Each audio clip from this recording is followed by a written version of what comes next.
تحریک انصاف نئے چہرے متعارف کروانے والی پہلی جماعت ہے جس سے ثابت ہوتا ہے کہ اربن مڈل کلاس نے 8 فروری کو کھمبوں کو بھی ووٹ ڈالا، جس طرح میں نے کہا تھا۔ اگر یہی کچھ جاری رہا تو عمران خان کے سیاسی دیوتا بننے میں کوئی کسر نہیں رہے گی۔ کسی نے کہا نیلسن منڈیلا بن چکا، بالکل ٹھیک کہا۔ کسی نے کہا کہ وہ امام خمینی بن چکا، تو وہ بھی ٹھیک کہا، کیونکہ حالات ایسے ہو چکے کہ وہ سیاسی تو بہت دور رہ گئے، نیلسن منڈیلا بھی بن چکے اور خمینی بھی بن، اور یہ بنے نہیں، ان کو بنایا گیا، اور بنایا ان کی بے وقوفی۔ ملک کو پہلے ہی درپیش سنگین معاشی چیلنجز کا سامنا ہے، قدم قدم پر مجبوریاں مخلوط حکومت کے پاؤں کی زنجیر بنی رہیں۔ پی پی پی نون لیگ مخلوط حکومت در حقیقت ایک مجبور حکومت ہو، لیکن اس کے باوجود ان حکومتوں کی عیاشیاں اپنی جگہ برقرار، ان کا اندازہ اس بات سے لگایا جا سکتا ہے کہ مریم بی بی نے صرف پنجاب کے 1 ماہ کے اخراجات کے لیے 358 ارب روپے کی بجٹ کی منظوری کرا لی۔ چور آ چکے، لوٹنا شروع ہو چکے، یعنی آپ اندازہ کیجئے کہ ابھی وہ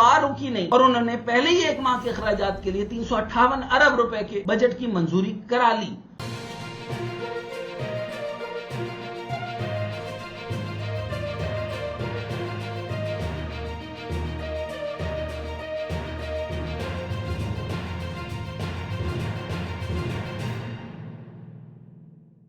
السلام علیکم، میں ڈاکٹر حسنین جاوید اور آپ دیکھ رہے ہیں میرا ڈیجیٹل چینل۔ 2024 میں جو چاند چڑھایا گیا شاید اس کا مداوع کبھی نہ ہو سکے۔ اکثریت کو اقلیت میں تبدیل کر دیا گیا، اور آج جن کو اقلیت کے باوجود اسمبلی پہنچایا گیا، آج ان اراکین نے ان رہنماؤں کے ساتھ حلف اٹھایا جو پوری ایمانداری اور عوام کے ووٹوں سے پارلیمان میں پہنچے تھے۔ آج ہر وہ شخص جو چوری شدہ الیکشن کی وجہ سے نیشنل اسمبلی پہنچا اور اس کو اس بات کا علم بھی ہے کہ وہ اللہ کے پاک ناموں کے نیچے کھڑا ہو کر حلف اٹھا رہا ہے، میری نظروں میں وہ اپنی باقی دنیاوی زندگی اور ہمیشہ رہنے والی آخرت کے لیے سوائے لعنت اور ذلت کے کچھ نہیں سمیٹے گا۔ آج قومی اسمبلی کے اجلاس میں ایسے ہی بیشتر ارکان نے حلف اٹھایا۔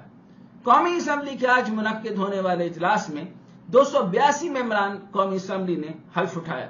اس حوالے سے تحریک انصاف کا یہ خاصہ رہا ہے کہ اس بار بھی اس جماعت نے سب سے زیادہ نئے چہرے متعارف کرائے، اور ان کی اکثریت اسمبلیوں میں عوامی تائید سے پہنچی۔ اعداد و شمار کو دیکھا جائے تو قومی اسمبلی میں 96 اراکین پہلی بار منتخب ہوئے، 96 اراکین پہلی بار منتخب ہوئے، جن میں سے 52 کا تعلق پاکستان تحریک انصاف سے۔ تحریک انصاف نئے چہرے متعارف کروانے والی پہلی جماعت ہے جس سے ثابت ہوتا ہے کہ اربن مڈل کلاس نے 8 فروری کو کھمبوں کو بھی ووٹ ڈالا، جس طرح میں نے کہا تھا۔ اگر یہی کچھ جاری رہا تو عمران خان کے سیاسی دیوتا بننے میں کوئی کسر نہیں رہے گی۔ کسی نے کہا نیلسن منڈیلا بن چکا، بالکل ٹھیک کہا۔ کسی نے کہا کہ وہ امام خمینی بن چکا، تو وہ بھی ٹھیک کہا، کیونکہ حالات ایسے ہو چکے کہ وہ سیاسی تو بہت دور رہ گئے، نیلسن منڈیلا بھی بن چکے اور خمینی بھی بن چکے، اور یہ بنے نہیں، ان کو بنایا گیا، اور بنایا ان کی بے وقوفیوں نے۔ یاد یہ رکھنا چاہیے کہ جیل کے اندر بند عمران خان کا اپنے اس سیاسی قد بڑھنے میں جتنا کردار ان کا اپنا ہے، اس سے زیادہ ان کے مخالفوں کا ہے، کیونکہ ان کی ایک کے بعد ایک غلطی نے عمران خان کو نہ صرف قومی ہیرو بنایا بلکہ اقوام عالم میں بھی ان کی حمایت کئی گنا بڑھ گئی۔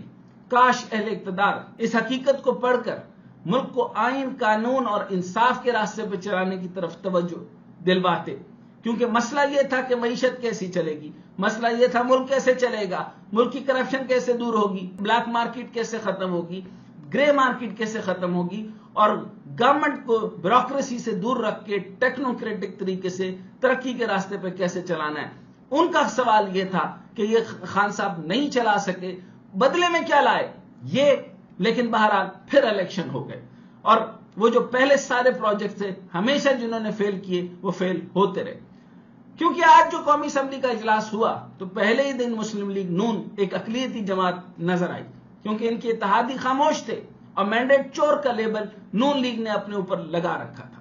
تحریک انصاف نے اس دوران نون لیگ پر سخت جملہ بازی کی، اور سب برداشت اور فیس کرنے کے لیے نون لیگ کو آگے کر دیا گیا۔ ان واقعات سے امید ہے کہ اگلے جتنے بھی ماہ یہ حکومت چلے گی، قربانی کا بکرا اور لعنت کھٹنے کے لیے نون لیگ ہی رہے گی۔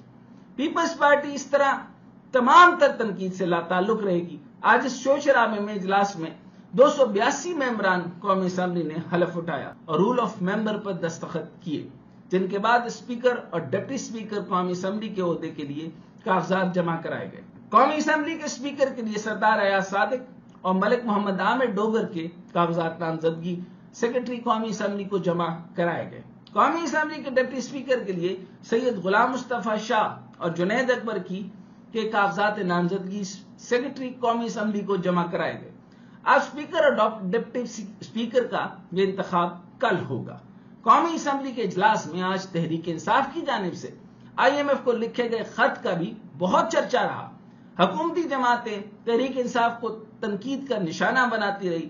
اور اسے ملک دشمنی قرار دیتی رہی۔ اس خط کا IMF حکام پر کیا اثر پڑے گا یہ تو آنے والے وقت بتائے گا، لیکن یہاں آپ کو کچھ تاریخی واقعات بتاتے ہیں کہ کیسے آج سے پہلے بھی مختلف حکومتوں میں عالمی اداروں سے اس قسم کے خدشات کیے جاتے رہے، جس کا مقصد امداد یا قرض رکوانا نہیں بلکہ ملک کے کرپٹ نظام کو صحیح کرنے میں مدد کی درخواست کرنا ہوتا ہے۔ پہلی دفعہ بے نظیر بھٹو کی حکومت کو جب انہیں نون لیگ کی جانب سے جاری سازشوں کے نتیجے میں گرایا گیا تو ان کے جانے کے بعد بین الاقوامی مالیاتی ادارے کو قرض نہ دینے اور پاکستان کے غیر فعال ترین جمہوریت کو بچانے کی درخواست کی گئی تھی۔ نون لیگ نے عمران خان کے دور میں FATF گرے لسٹ سے نہ نکالنے کی سرتوڑ کوشش کی تھی تاکہ عمران خان کی حکومت گھر جا سکے۔ عمران خان نے تو IMF کو پاکستان کی پیدائشی مقروض بچوں کی حالت اور مینڈیٹ چوری کی کہانی سنائی ہے تو اتنا واویلا مچایا جا رہا ہے، جبکہ خط میں واضح ہے کہ وہ امداد دینے کے معاملے میں کوئی رکاوٹ نہیں بن رہی اور نہ IMF سے ایسا مطالبہ کر رہے ہیں۔ بس تحریک انصاف IMF کو یقین دہانی کرانا چاہتی ہے، جس میں انہوں نے خود صاف اور شفاف انتخابات کی بات کی تھی۔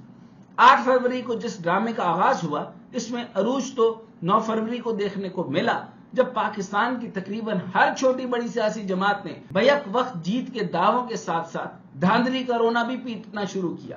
مولانا فضل الرحمان کی JUI کا بھی عجب حال ہے، وہ اپنے مینڈیٹ چھیننے کا گلہ کر رہے ہیں اور اس بار وہ نون لیگ اور پیپلز پارٹی سے اتنا ناراض ہیں کہ کل ان کے ماننے کے باوجود بھی وہ ٹس سے مس نہیں ہوئے۔ کل نون لیگ اور پیپلز پارٹی کا ایک اعلیٰ سطحی وفد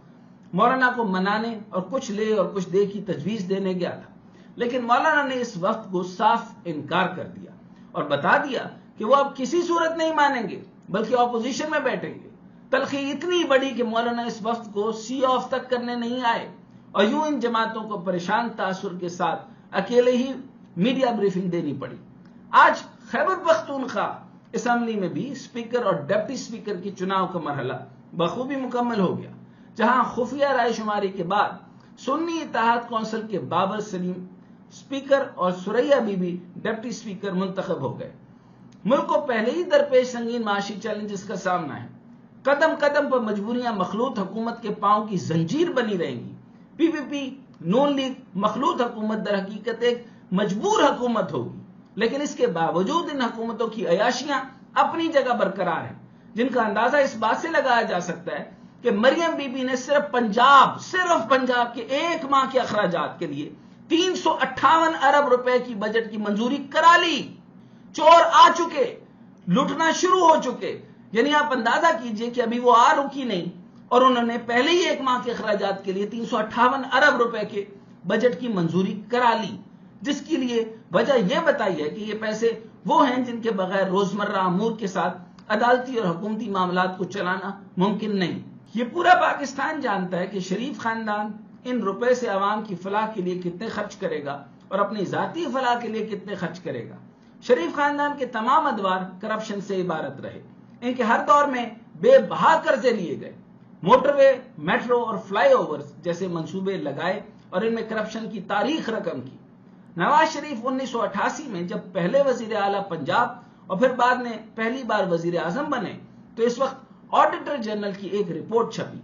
جس میں اس پر قومی خزانے کو کم از کم 35 ارب روپے کا نقصان پہنچانے کا الزام لگا۔ اسی طرح اپنی وزارت عظمیٰ کے پہلے دور میں نواز شریف نے بینکوں کے ذریعے کم از کم 675 ارب روپے کے قرضے جاری کیے اور من پسند لوگوں میں بانٹے، جنہیں بعد میں معاف بھی کر دیا گیا۔ 1957 میں نواز شریف نے غیر ملکی کرنسی اکاؤنٹس فریز کر کے کم سے کم پاکستان کا 11 ارب ڈالر کا نقصان کیا۔ یہ اتنا بڑا نقصان تھا جس کی مثال پاکستان کی تاریخ میں نہیں ملی۔ نواز شریف کے ہر دور حکومت میں مہنگائی، بیرونی قرضے اور ڈالر کی قیمت بے انتہا بڑھ جاتی ہے، جبکہ ادارے یا تو تباہ ہو جاتے ہیں یا بیچ دیے جاتے ہیں۔ جس وقت پرویز مشرف نے 1999 میں ملک کو ٹیک اوور کیا تو اس وقت زر مبادلہ کے ذخائر صرف $400 ملین رہ گئے تھے اور پاکستان دیوالیہ ہونے کے قریب تھا۔ یہی وجہ تھی کہ لوگ اتنے تنگ تھے کہ مارشل لاء لگانے پر لاہوریوں میں لوگوں نے مٹھائیاں بانٹی۔ مشرف دور میں سٹیل مل کی پیداوار 74% اور منافع تقریباً 60 ارب کے قریب تھا۔ پیپلز پارٹی آئی تو سٹیل ملز کو 60 ارب کا نقصان پہنچایا۔ انتہائی تجربہ کار ہونے کا دعویٰ کرنے والی مسلم لیگ نون آئی تو سٹیل ملز سرے سے ہی بند ہو گئی۔ اس طرح جب شریف برادران نے رائے میں 1800 ایکڑ پر محل بنایا تو سڑکوں سمیت دیگر سہولیات کی فراہمی کے لیے بھی سرکاری خزانے 6 ارب روپے کا استعمال کیا گیا۔ اس محل کو وزیر اعظم کیمپ آفس کا درجہ دے دیا گیا اور کیمپ آفس کی تزئین و آرائش کے لیے 80 ملین روپے 24 گھنٹے میں وزیر اعظم سیکریٹریٹ سے خرچ کرا لیے گئے۔ اس کے علاوہ محل تک گیس پہنچانے کے لیے 70 ملین روپے، سڑکوں پر 320 ملین روپے، نہر کو پختہ کرنے پر 85 ملین روپے، بجلی کا نیا نظام بنانے کے لیے 50 ملین روپے اور ٹیلی فون ایکسچینج پر 20 ملین روپے خرچ کیے گئے۔ اس طرح لاہور میں میٹرو منصوبہ $11 ملین اور اسلام آباد میں $20 ملین فی کلومیٹر کی لاگت سے مکمل ہوا، جو بہت بڑی کرپشن بلکہ میگا کرپشن۔ میٹرو اور بسوں کے آپریشن اور مینٹیننس کے لیے 368 ارب روپے فی کلومیٹر کے حساب سے معاہدہ کیا گیا تھا، لیکن جب بزدار کی حکومت آئی تو انہوں نے نئے سرے سے یہ معاہدہ 304 روپے میں کیا۔ اندازہ کیجئے کہ 2012 سے 13 میں پنجاب کے بہترین منتظم 64 برسوں کے آپریشن اور مرمت سمیت تمام اخراجات کا جو معاہدہ کرتے ہیں، اس میں اور معاہدے کی مدت مکمل ہونے پر سردار عثمان بزدار کی حکومت جو معاہدہ کرتی ہے اس میں 64 روپے کا فرق ہے۔ تحریک انصاف کے دور میں 6118 کلومیٹر طویل سڑکیں، جن میں ڈیرہ اسماعیل خان، سوات موٹر وے فیز 2 جیسے منصوبے بھی شامل ہیں، کا موازنہ اگر موٹر وے سمیت شریف فیملی کی حکومت میں تعمیر کی گئی سڑکوں اور ملتان سکھر موٹر وے سے کیا جائے، جس کو تعمیر ہوئے 10 سال کا عرصہ بیت چکا ہے، تب بھی تحریک انصاف کے مکمل کیے گئے پروجیکٹس کا بجٹ شریف برادران کی بنائی گئی سڑکوں سے کم ہے۔ 4 رویا سڑکوں کے منصوبے عمران خان کی حکومت میں 17 کروڑ روپے فی کلومیٹر کے حساب سے مکمل ہوئے، جبکہ نواز شریف کے پچھلے 5 سال میں 37 کروڑ روپے فی کلومیٹر کے حساب سے بنتے رہے، جبکہ ڈالر اس وقت 100 روپے کا تھا، یاد رکھیے گا، اوسطاً 160 روپے کا تھا۔ اسلام آباد لاہور موٹر وے کی تعمیر 8.5 ارب کے بجائے 20 ارب روپے میں مکمل ہوئی۔ نئی گاڑیوں کا منصوبہ بھی مشکوک تھا۔ کوریا کی ڈائیوو کمپنی نے لاہور اسلام آباد موٹر وے کا ٹھیکہ دوسری کمپنی سے زیادہ بولی کے باوجود نصف رات کی ملاقاتوں میں حاصل کر لیا۔ نواز شریف کی وزارت عظمیٰ جاتے ہی 1993 میں اتفاق گروپ دیوالیہ ہو گیا تھا۔ اس وقت اس گروپ کے صرف 3 یونٹ آپریشنل تھے، لیکن 1980 سے لے کر 1990 کے دوران پنجاب عملاً شریف خاندان کے کنٹرول میں رہا اور بعد میں انہیں ملک کی وزارت عظمیٰ بھی مل گئی، لیکن اس دوران ان کی یہ واحد فاؤنڈری 30 صنعتوں میں تبدیل ہو گئی، جن میں سٹیل، شکر، کاغذ، ٹیکسٹائل ملز شامل تھی، جن کی مشترکہ آمدنی $400 ملین کے مساوی تھی۔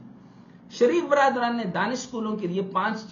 ارب سے زائد رقم خرچ کی، لیکن اگر یہ رقم سرکاری اسکولوں کی حالت زار کو بہتر کرنے کے لیے استعمال کی جاتی تو اس سے 21,000 اسکولوں کی حالت بہتر بنائی جا سکتی تھی، جو کہ انہوں نے نیا پروجیکٹ، نیا شوشہ اور نیا شوبازی کے لیے انہوں نے اس کو 21,000 کو برباد کر دیا، 5 ارب روپے برباد کر دیا۔ شریف برادران نے سستی روٹی پروگرام شروع کیا، جس پر 34 ارب روپے خرچ ہوئے اور اس میں اربوں روپے کی کرپشن ہوئی۔ ان کے علاوہ شریف خاندان کی کرپشن کی بے بہا داستانیں، جن کو اگر بیان کرنا شروع کیا جائے تو کئی دن لگ جائیں گے۔ اب یہ دوبارہ حکومت بنا رہے ہیں تو اللہ ہی پاکستان عوام کی مدد کرے اور ان کے شر سے عوام کو بچائے۔